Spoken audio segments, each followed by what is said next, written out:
একটা যুবক ছেলে প্রতি রাতে হারাম, জিনা, ব্যভিচার এবং পাপাচারের মধ্যে নিজেকে ডুবিয়ে রাখত। এমন কোনো হারাম নেই যে সেটা সে ভক্ষণ না করত। তার মা একদিন তাকে বলছে, বাবা, তুমি যে কাজগুলো করো এগুলো একেবারেই ঠিক না।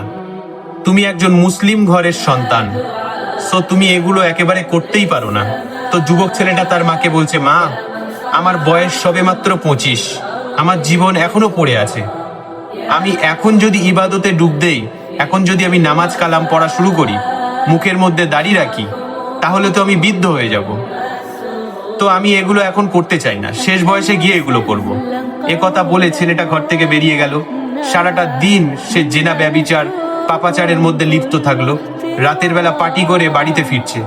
আনুমানিক 2 থেকে 3টে, ঘুটঘুটে অন্ধকার, গভীর রাত, কুচকুচে কালো রজনী, চারিদিকে ঝিঝি পোকার ঝিকঝিক শব্দ।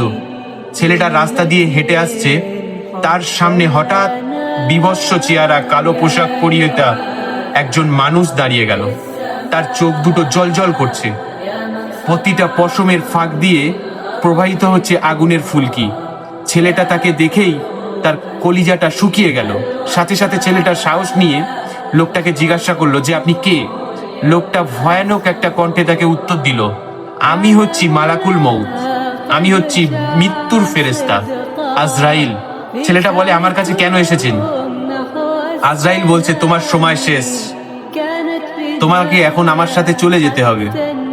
এই কথা বলার সাথে সাথে যুবক ছেলেটা বলছে, না, আপনি আমাকে এখন নিয়ে যাবেন না, আমাকে একটু সময় দেন, আমি একটু ইবাদত করতে চাই, আল্লাহর কাছে আমি খালি হাতে যেতে চাই না, আপনি আমাকে একটু সময় দেন। তো এটা বলার পরে আজরাইল বলছে, না, আল্লাহ তোমাকে আর একটা সেকেন্ডও বেশি দেবে না। দুনিয়ার জমিনে তোমাকে 25টা বছর দিয়েছে, কিন্তু তুমি নিজেকে শুধরাতে পারোনি, আল্লাহর জন্য প্রস্তুত করতে পারোনি। তুমি সারাটা দিন অপকর্মের মধ্যে লিপ্ত ছিলে। তো তোমার সময় শেষ, তুমি চলো। তার রুহটা কবজ করা হয়ে গেল, মৃত্যুর কোলে ঢলে পড়ল। তার লাশটা কবরে রাখার পরে ওখানকার মসজিদের ইমাম সাহেব বলছে সকলের উদ্দেশ্যে, ভাই, আপনারা দোয়া করবেন ছেলেটার জন্য, ছেলেটাকে যেন আল্লাহ সুবহানাহু ওয়া তাআলা জান্নাত দান করে। এটা বলার পরে কবর থেকে একটা গায়েবী আওয়াজ এসেছে। ওখান থেকে বলা হচ্ছে যে তাকে 25 বছর সময় দেওয়া হয়েছে, কিন্তু নিজেকে শোধরাতে পারেনি।